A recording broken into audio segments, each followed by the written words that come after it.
সিনেমার শুরুতে আমরা একটি ভবিষ্যতের জেলখানা দেখি, যেখানে মাফিয়া নামের একটি শো চলছিল। শো শুরু হওয়ার পর গেম মাস্টার দর্শক এবং খেলোয়াড়দের গেমের নিয়ম বুঝিয়ে দেয়। এই গেমে 11 জন খেলোয়াড় ছিল, 9 জন সাধারণ মানুষ এবং 2 জন মাফিয়া গ্যাংস্টার। কিন্তু কেউ জানতো না কে মাফিয়া এবং কে সাধারণ মানুষ। এই গেমে সাধারণ মানুষদের লক্ষ্য ছিল মাফিয়াদের খুঁজে বের করে গেম থেকে বের করে দেওয়া, আর মাফিয়াদের উদ্দেশ্য ছিল সাধারণ মানুষের মতো আচরণ করে গেমের শেষ পর্যন্ত টিকে থাকা। প্রতিদিন সবাই ভোট দেবে তারা কাকে গেম থেকে বাদ দিতে চায়। যাকে বেছে নেওয়া হবে তাকে আসলেই হত্যা করা হবে, এবং এমন একটি ভয়ঙ্কর উপায়ে হত্যা করা হবে যা সে সবচেয়ে বেশি ভয় পায়। প্রতি রাতে গেম মাস্টারের ড্রোন সেই নির্বাচিত খেলোয়াড়কে মৃত্যুর মুখে নিয়ে যাবে। যে এই গেমের শেষ পর্যন্ত বেঁচে থাকবে সে পাবে $1 বিলিয়ন। তবে যদি শেষ রাউন্ডে একজন সাধারণ মানুষ এবং একজন মাফিয়া বেঁচে থাকে তাহলে মাফিয়ায় জয়ী হবে। এরপর আমরা একটি দেখি টেকনোলজি যুক্ত ঘর, সেখানে সব খেলোয়াড়কে বসানো হয়েছিল। কিছুক্ষণ পর ড্রোন এসে প্রত্যেক খেলোয়াড়ের কবজিতে একটি বিশেষ ট্যাটু এঁকে দেয়, যাতে লেখা ছিল তারা সিভিলিয়ান নাকি মাফিয়া। এরপর গেম মাস্টার খেলোয়াড়দের পরিচয় দেওয়া শুরু করে। প্রথম খেলোয়াড় ছিল লুকা, 85 বছর বয়সী এক কোটিপতি বৃদ্ধ। সে উন্নত ওষুধ ও কেমিক্যাল ব্যবহার করে তার প্রকৃত বয়সের চেয়ে অনেক কম করেছে। আসলে সে একজন পাকা জুয়ারি ছিল, যার সম্পদের বেশিরভাগ সে বাজি ধরে ইনকাম করেছিল।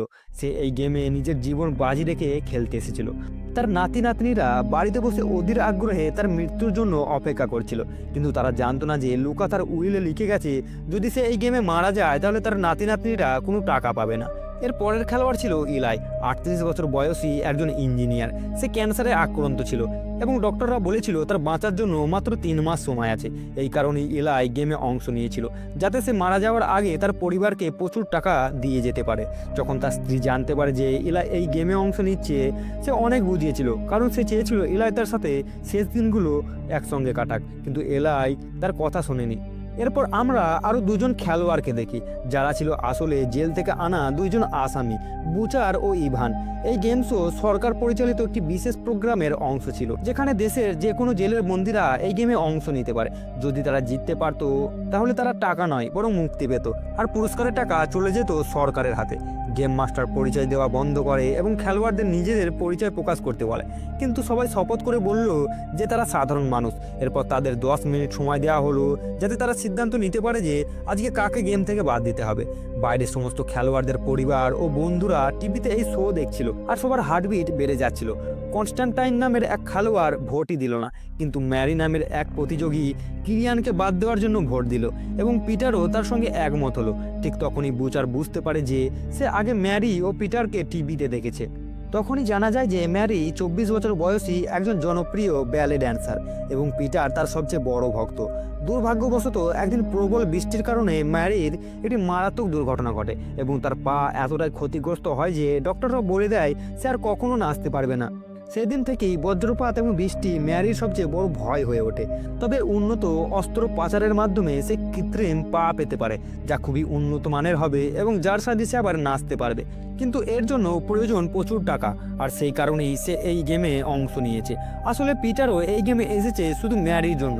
সত্যি বলতে সে এতদিন ধরে ম্যারিকে সাহায্য করতে অসংখ্য জিনিস বিক্রি করেছে। সে একেবারে তার ভালোবাসায় পাগল ছিল। নিশ্চিতভাবে সে এভাবে মরবে এটা একেবারে মেনে নেওয়া যায় না। কিন্তু এই কথা শুনে ম্যারি কেঁদে ফেলল, কারণ বাস্তবে পিটার বহু বছর ধরে তাকে এক প্রকার স্টক করছিল, যা ম্যারির একেবারেই পছন্দ ছিল না। বাকি খেলোয়াড়রা যখন এই ঘটনা দেখলো তখন তাদের মনে হলো যে ম্যারি একজন সমর্থক নিয়ে এসেছে যে তাকে সাহায্য করবে এবং ইচ্ছা মতো কাউকে বের করে দেবে। তাই তারা সবার প্রথমে ম্যারির নামটাই লিখে দিল। ঠিক তখনই পিটার ঘোষণা করলো যে সে মাফিয়া, কিন্তু ততক্ষণে সময় শেষ হয়ে গিয়েছিল এবং ম্যারি গেমের প্রথম শিকার হয়ে গেল। এবার প্রকাশিত হয় যে ম্যারির কবজিতে সিভিলিয়ান ট্যাটু ছিল, অর্থাৎ সে একজন সাধারণ মানুষ ছিল। যাই হোক, তারপর হঠাৎ তার চেয়ার নিজে থেকেই ছাদে থাকা বিশাল এক কালো গোলকের দিকে এগোতে থাকে। পিটার তাকে বাঁচানোর চেষ্টা করছিল, কিন্তু সে নিজের চেয়ারে বাঁধা ছিল। ম্যারি যখন সেই রহস্যময় কালো গোলকের ভেতর প্রবেশ করে সে সঙ্গে সঙ্গে অজ্ঞান হয়ে যায় এবং তার জীবনের সবচেয়ে বড় ভয়ের মুখোমুখি হয়। সে দেখতে পায় সে একটি অন্ধকার রাত্রিতে গভীর জঙ্গলে আটকে পড়েছে। হঠাৎ প্রবল বৃষ্টি শুরু হয় এবং বজ্রপাতের সাথে সে দৌড়াতে থাকে। ঠিক তখনই বজ্রপাত তাকে অনুসরণ করে আঘাত করতে শুরু করে, যেন তাকে পাহাড়ের দিকে নিয়ে যাওয়া হচ্ছে। এই ভয়ঙ্কর ঝড় থেকে বাঁচতে ম্যারি পাহাড় থেকে লাফিয়ে পড়ে, কিন্তু মাঝ আকাশেই তার উপর বজ্রপাত আঘাত আনে, যার ফলে তার মর্মান্তিক মৃত্যু হয়। মুহূর্তের মধ্যেই তার দেহ পুরো ছাই হয়ে যায় এবং সেই কালো গোলকের ভেতরে বিলীন হয়ে যায়। এরপর গেম মাস্টার ঘোষণা করে যে প্রথম রাত শেষ এবং ড্রোনগুলি আবার আকাশে উড়ে যায় পরবর্তী শিকারের সন্ধানে। এবার সবাই মিলে বুচারকে বেছে নেয়। এতে সে প্রচণ্ড রেগে গিয়ে সবাইকে গালাগালি করতে থাকে, কিন্তু তারপর তার চেয়ারও উড়ে গিয়ে সেই কালকের গোলকের মধ্যে মিলিয়ে যায়। এরপর আমাদের দেখানো হয় গেম শুরুর আগে তার মানসিক পরীক্ষার সিন। সাইকোলজিস্ট তাকে বিভিন্ন প্রশ্ন করছিল, কিন্তু সে খুব বেশি উত্তর দেয়নি। সে বলেছিল আমি কিছুতেই ভয় পাই না, তবে পরে সে স্বীকার করেছিল যে আমি একদল বোকাদের মাঝে একজন বোকা হিসাবে মরতে চাই না। এখন সেই গোলকের মধ্যে বুচারের মৃত্যুর সময় শুরু হয়। সে নিজেকে এক ভয়ঙ্কর মৃত্যুর কূপের মধ্যে দেখতে পায়। শীঘ্রই দুই বিশাল দেহ কুস্তিগীর সেখানে এসে উপস্থিত হয়। দর্শকেরা চিৎকার করে মারামারির জন্য উল্লাস করতে থাকে। কিছুক্ষণের মধ্যেই তারা বুচারকে নির্মমভাবে মারধর করতে শুরু করে। সে টিকতে পারছিল না, তারা তাকে তুলে তুলে আচার মারতে থাকে। কিন্তু হঠাৎ বুচার মাটির ময়লা তুলে এক কুস্তিগীরের চোখে ছুঁড়ে মারে, তারপর এক বোতল দিয়ে তাকে আক্রমণ করে। একের পর এক আঘাত এনে সে এক কুস্তিগীরকে হত্যা করে। ঠিক তখনই অন্যজন তাকে ধাক্কা দেয়, কিন্তু বুচার থামে না। সে মাটি থেকে যা পায় তাই দিয়ে প্রতিপক্ষকে মারতে থাকে। সে শেষ পর্যন্ত সেই কুস্তিগীরের হাড় গুঁড়িয়ে ফেলে, যার ফলে সে মারা যায়। কিন্তু আশ্চর্যের বিষয়, প্রতিবারই সেই কুস্তিগীর আবার জীবিত হয়ে ফিরে আসছিল। অবশেষে বহুবার মেরে সে নিশ্চিত হয় যে কুস্তিগীর এবার আর ফিরে আসবে না। এদিকে আসল জেলে থাকা অন্যান্য বন্দীরা বুচারের লড়াই দেখে হাততালি দিতে থাকে। বুচার ভাবতে থাকে এবার আমি সত্যি মুক্তি পেয়ে যাও। কিন্তু ঠিক তখনই সে এক পা পিছিয়ে নেয় এবং হঠাৎ তার পা পিছলে যায়। মাটিতে থাকা লোহার রড তার মাথার ভেতরে ঢুকে যায়, ফলে সে সেখানেই মারা যায়। এদিকে গেম শোতে পিটার এখনও ম্যারির মৃত্যুর জন্য ক্ষুব্ধ ছিল। সে বলল বুচারের এমন পরিণত হওয়াই উচিত ছিল। এরপর গেম মাস্টার ঘোষণা করে এবার নতুন ভোটের সময়, তবে এবার খেলোয়াড়দের হাতে মাত্র 8 মিনিট ছিল। ঠিক তখনই কনস্ট্যান্টাইন বলে উঠল আমি জানি মাফিয়াকে। এরপর জানা যায় যে কনস্ট্যান্টাইন ছোটবেলা থেকেই ভবিষ্যৎ দেখতে পারত। সে আগেই বুঝতে পারত কখন সে পরীক্ষায় ফেল করবে, কোন মেয়েটি তাকে প্রতারণা করবে। শীঘ্রই সবাই তাকে ব্ল্যাক মেসেঞ্জার নামে ডাকতে শুরু করে। বড় হওয়ার পর সে বিভিন্ন প্যারাসাইকোলজিক্যাল শোতে অংশ নেয়। এমনকি যুদ্ধ চলাকালীন সময়েও সে সরকারকে গুরুত্বপূর্ণ পরামর্শ দিত, যাতে তারা যুদ্ধ জিততে পারে। কনস্ট্যান্টাইনের সবচেয়ে বড় ভয় ছিল আমি বৃদ্ধ হয়ে মরতে চাই না। এবার কনস্ট্যান্টাইন সরাসরি ঘোষণা করলো পিটারই মাফিয়া। পিটার তখন প্রশ্ন করলো যদি তুমি সবকিছু আগেই জানতে পারো তাহলে কেন ম্যারিকে মরতে দিলে? সে তো সিভিলিয়ান ছিল। কনস্ট্যান্টাইন হেসে বলল আমি সমস্ত টাকা নিজের জন্য চাই, আমি কোনো সিভিলিয়ানের সঙ্গে টাকা ভাগ করতে চাই না। এতে পিটার নিশ্চিত হয়ে গেল যে আসল মাফিয়া কনস্ট্যান্টাইন, তাই সে কনস্ট্যান্টাইনের নামে ভোট দিল। এরপর ইলাই এবং লৌরাও কনস্ট্যান্টাইনের নাম দিল, কিন্তু বাকিরা পিটারের নাম লিখলো। এতে প্রমাণিত হলো যে পিটারও ছিল একজন সিভিলিয়ান, অর্থাৎ কনস্ট্যান্টাইন সবাইকে মিথ্যা বলেছিল। এরপর পিটারের মানসিক পরীক্ষার ফুটেজ দেখানো হয়, যেখানে সে বলেছিল আমি কেবল ম্যারিকে হারানোর ভয় পাই, আর কিছু নয়। তবে সাইকোলজিস্ট যখন তাকে আরও ভাবতে বলল তখন তার মনে পড়লো ছোটবেলায় সে পানিকে ভয় পেত। ঠিক তখনই পিটারের চেয়ার কালো গোলকের ভেতর ঢুকে গেল। সে দেখলো সে গভীর সমুদ্রের মাঝে একটি ছোট নৌকায় বসে আছে। পিটার দ্রুত নৌকার দাঁড় টানতে লাগলো যাতে সে কোনো দ্বীপে পৌঁছাতে পারে, কিন্তু হঠাৎ তার নৌকায় একটি ছিদ্র হয়ে যায়। সে আতঙ্কিত হয়ে ছিদ্রটি বন্ধ করতে চাইলো, কিন্তু তার হাত কেটে যায়, ফলে তার রক্ত পানিতে মিশে যেতে থাকে। রক্তের গন্ধ পেয়েই সমুদ্রের নিচে থেকে হাঙর চলে আসে। পিটার আতঙ্কিত হয়ে আরো জোরে দাঁড় টানতে থাকে। এখন ধীরে ধীরে পিটারের নৌকায় পানি জমতে শুরু করে। তখন হঠাৎ সে দাঁড় দিয়ে একটি হাঙরকে আঘাত করে তাকে হত্যা করে। কিছুক্ষণের মধ্যেই অন্যান্য হাঙররা সেই মৃত হাঙরকে খেতে ব্যস্ত হয়ে পড়ে। এই সুযোগে পিটার দ্রুত পানিতে লাফ দিয়ে দ্বীপের দিকে সাঁতার কাটতে শুরু করলো, কিন্তু হঠাৎ সে দেখতে পেল দ্বীপটি অদৃশ্য হয়ে গেছে। এরপর মুহূর্তের মধ্যেই হাঙররা তাকে ঘিরে ফেলে এবং তাকে খেয়ে ফেলে। মৃত্যুর মুহূর্তে পিটার মনে হলো ম্যারির আত্মা তাকে নিতে এসেছে। সে শেষবারের মতো মুচকি হাসলো এবং তার জীবন শেষ হয়ে গেল। গেমে রাত নামার আগে খেলোয়াড়দের আরেকজনকে ভোট দেওয়ার সুযোগ দেওয়া হলো, তবে এবার তাদের হাতে মাত্র 6 মিনিট সময় ছিল। এবার আমরা পরিচিত হই ওয়াল্টার নামের একজন খেলোয়াড়ের সঙ্গে। সে 45 বছর বয়সী একজন মিলিটারি অফিসার ছিল। সে তার দেশের জন্য অনেক যুদ্ধ লড়েছে, কিন্তু জীবনে এত কঠিন সময় পার করার পরও এখন সে গভীর মানসিক আঘাতে ভুগছিল। সে এই গেমে এসেছিল কারণ সে চেয়েছিল তার ভাগ্য সিদ্ধান্ত নিক সে বেঁচে থাকবে নাকি মরবে। আসলে যুদ্ধের সময় ওয়াল্টার একটি বিশাল ভুল করেছিল, যার ফলে তার বহু সৈন্য মারা গিয়েছিল। ওয়াল্টার টিভিতে ইভান নামের এক খেলোয়াড়ের মামলা দেখে তাকে শিশু হত্যাকারী বলে অভিযুক্ত করেছিল। এরপর আমাদের দেখানো হয় ইভানের অতীত। ইভান ছিল একজন সাধারণ ছাত্র। এক রাতে সে তার বন্ধুর সঙ্গে বাইরে গিয়ে মদ পান করছিল। তার গাড়ির গতি ছিল অত্যন্ত বেশি। হঠাৎ একটি ভয়াবহ দুর্ঘটনা ঘটে, যাতে তার দুই বন্ধু মারা যায়। ইভান এবং যে ছেলে গাড়ি চালাচ্ছিল তারা কোনোভাবে বেঁচে যায়। আসলে রাস্তায় থাকা একজন নারী তাদের জীবন বাঁচিয়েছিল, কিন্তু মামলার সময় গাড়ি চালকের বাবা মা তাদের ছেলেকে বাঁচানোর জন্য ইভানের বিরুদ্ধে মিথ্যা অভিযোগ করে যে সে গাড়ি চালাচ্ছিল। ফলে ইভানকে জেলে পাঠানো হয়। তার সবচেয়ে বড় ভয় ছিল যে সে জেলেই মারা যাবে। ইভান সবাইকে বলল যে সে নির্দোষ এবং তাকে অন্যায়ভাবে ফাঁসানো হয়েছিল। এরপর সে লৌরার দিকে তাকিয়ে বলল, আমি তোমাকে কোথাও দেখেছি। কিন্তু লৌরা বলল, আমরা একে অপরকে চিনি না। লৌরা অভিযোগ করলো ওয়াল্টারই মাফিয়া। ওয়াল্টার পাল্টা বলল, তুমিই মাফিয়া। দুজনের মধ্যে তর্ক শুরু হয়ে গেল। শেষ পর্যন্ত ওয়াল্টার লৌরার নাম লিখলো, লৌরাও ওয়াল্টারের নাম লিখলো। তারপর লুকা, ইভান এবং ইলাই ওয়াল্টারের নাম লিখলো। ওয়াল্টার রেগে গিয়ে চিৎকার করতে লাগলো। অবশেষে কনস্ট্যান্টাইনও ওয়াল্টারের নাম দিল। এতে স্পষ্ট হয়ে গেল যে ওয়াল্টারই এবার মৃত্যুর শিকার। ওয়াল্টারও আসলে একজন সিভিলিয়ান ছিল, অর্থাৎ মাফিয়া দলের দুই সদস্য এখনো গেমে রয়েছে। ওয়াল্টার চেয়ার কালো গোলকের মধ্যে মিলিয়ে গেল। সে নিজেকে সেই জায়গায় দেখতে পেল যেখানে সে তার জীবনের সবচেয়ে বড় ভুল করেছিল।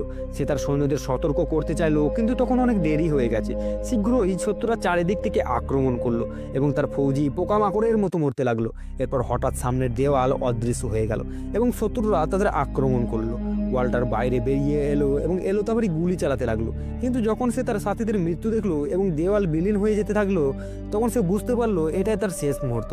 অবশেষে শত্রুরা ওয়াল্টারকে গুলিতে ঝাঁঝরা করে মেরে ফেললো। একটু পরে গেমে আর একটি রাত নেমে এলো। এবার ড্রোন লৌরাকে টার্গেট করলো।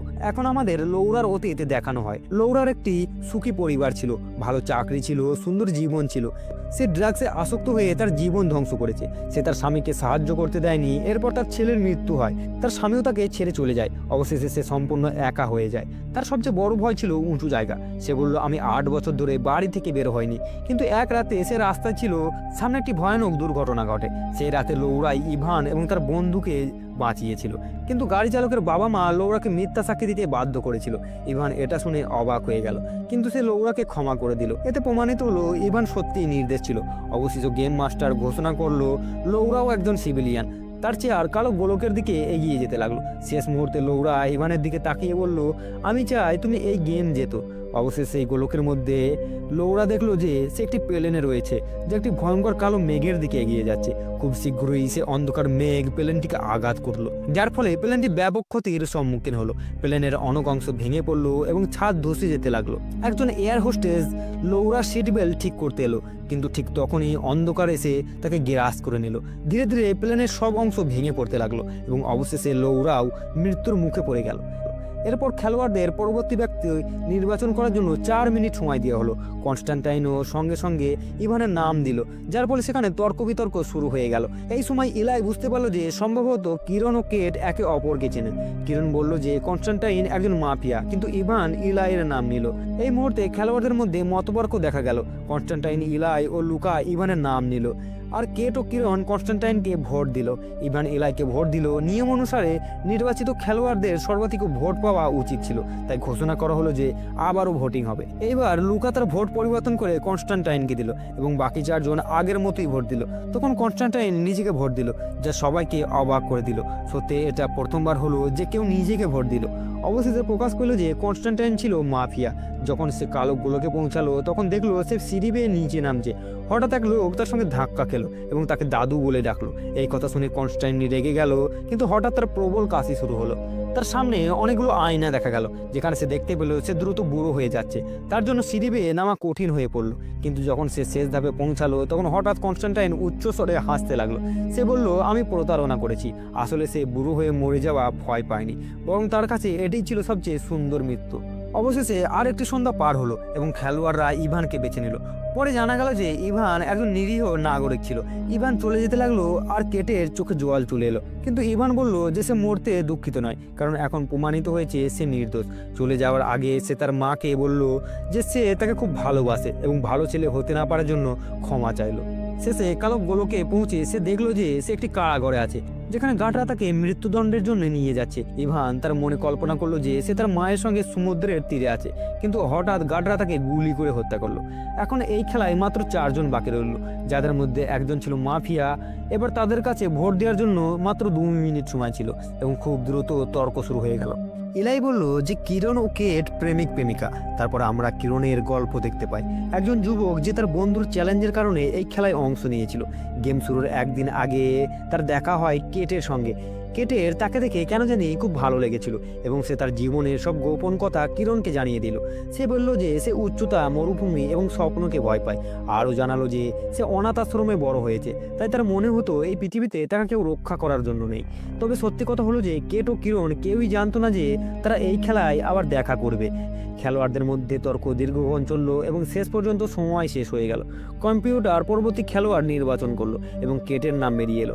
গোলকের ভেতরে প্রবেশ করতেই কিরণ ও কেট দেখলো যে তারা কাঁচের মাটির উপর দাঁড়িয়ে আছে আর চারপাশে ভয়ঙ্কর ঝড় ঘুরপাক খাচ্ছে। তারা এক ধাপ বাড়ালেই কাঁচ ভেঙে পড়ছিল। হঠাৎ কিরণ কেটের দিকে দৌড়ে গেল এবং তারা একসঙ্গে দৌড়াতে লাগলো। তাদের পেছনে কাঁচের মাটিও দ্রুত ভেঙে পড়ছিল। হঠাৎ তাদের পায়ের নিচের মাটি ভেঙে পড়লো এবং তারা সরাসরি এক কালো মরুভূমিতে পড়লো। এখন তারা একটি পাথরের ওপরে আলোর ত্রিভুজ দেখতে পেল এবং সেটার পেছনে ছুটতে লাগলো। তারা যত এগোতে লাগলো পেছনের পাথরগুলো বড় বড় সাপে রূপান্তরিত হতে থাকলো। সাপগুলো তাদের তাড়া করছিল, তাই তারা দ্রুত দৌড়াতে লাগলো। হঠাৎ তাদের সামনে একটি ভয়ঙ্কর দানব হাজির হলো। এটা কিরণের সবচেয়ে বড় ভয়ের প্রতিচ্ছবি ছিল, কারণ সে এখনো সবচেয়ে বেশি কেটকে হারানোর ভয় পাচ্ছিল। কিরণ কেটকে লুকাতে বলল এবং নিজে দানবটির ওপর পাথর ছুঁড়ে আক্রমণ করতে লাগলো। যখন দানবটি আলোর ত্রিভুজের সামনে এলো তখন তার শরীর জ্বলতে শুরু করলো। ঠিক তখনই কিরণ দানবটির গলায় কিছু লক্ষ্য করলো এবং সে তার গলায় আরেকটি ত্রিভুজ লক্ষ্য করলো এবং তার উপর নজর পড়তেই কিরণ দ্রুত দৌড়ে মনস্টারের পায়ে চড়ে বসলো এবং তার গলায় থাকা ত্রিভুজটি ছিনিয়ে নিল। এরপর সে সেই ত্রিভুজের সাহায্যে আলোকে মনস্টারের দিকে ঘুরিয়ে দিল, যা তাকে পুড়িয়ে ছাই করে দিল। এরপর তারা একটি পাথর দেখতে পেল যার উপর কিছু মুখ খোদাই করা ছিল এবং তার এক চোখে একটি ত্রিভুজ বসানো ছিল। তখন তারা মনস্টারের কাছে থেকে নেওয়া ত্রিভুজটি অন্য চোখে বসিয়ে দিল। হঠাৎ সেই পাথর নড়াচড়া করতে লাগলো এবং তাদের সামনে একটি পথ খুলে গেল যা সরাসরি একটি বাড়ির দিকে নিয়ে যাচ্ছিল।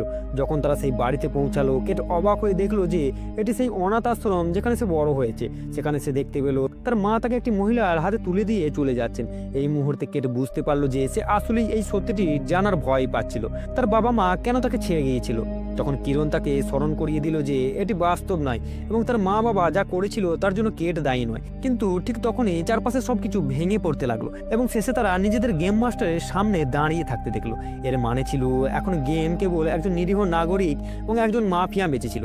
শেষ মুহূর্তে চ্যাম্পিয়ন ঘোষণা করার আগে শোতে বিজ্ঞাপন দেখানো হলো। এরপর গেম মাস্টার প্রকাশ করলো যে কনস্ট্যান্টাইন তার হয়ে কাজ করত এবং কিরণ ও কেটকে ব্যবহার করে এই গেমটি শেষ করার উপায় খুঁজছিল। গেম মাস্টার আরও বলল যে কিরণ ও কেট এখনও সেই স্বপ্নের মধ্যে বন্দী রয়েছে, কিন্তু দর্শকরা খেলোয়াড়দের মৃত্যু দেখতে দেখতে ক্লান্ত হয়ে পড়েছে। তাই এবার তিনি তাদের প্রেমের গল্প দেখানোর সিদ্ধান্ত নিয়েছেন। অবশেষে গেম মাস্টার তাদের গেমের অংশ নেওয়ার জন্য ধন্যবাদ জানালো এবং তাদের মুক্তি করে শো থেকে বের করে দিল। কিছুদিন পরে আমরা দেখি ইলাই তার বাড়িতে ফিরে এসেছে। সে তার পরিবারকে জানালো যে সে শেষ মাফিয়া ছিল, অর্থাৎ সে গেমটি জিতেছে। এরপর সে 3 মাসের পরিবর্তে 10 মাস বেঁচেছিল। অন্যদিকে লুকায় ও গেম থেকে বেঁচে বেরিয়ে আসে, কিন্তু সে কোনো অর্থ জিততে পারেনি। তাই সে তার সমস্ত নাতি নাতনিদের তার সম্পত্তি থেকে বের করে দেয় এবং তার সমস্ত সম্পদ কেটের অনাথ আশ্রমে দান করে। এদিকে ইভানের মা প্রতিদিন তার ছেলের জন্য ফুল পেতেন। এর মানে ছিল যে শুধুমাত্র তিনি নন, পুরো দেশই ইভানের মৃত্যু শোক পালন করছিল। আপনি কি এমন কোনো গেম খেলতে চান? কমেন্টে জানাতে ভুলবেন না। দেখা হবে পরবর্তী ভিডিওতে।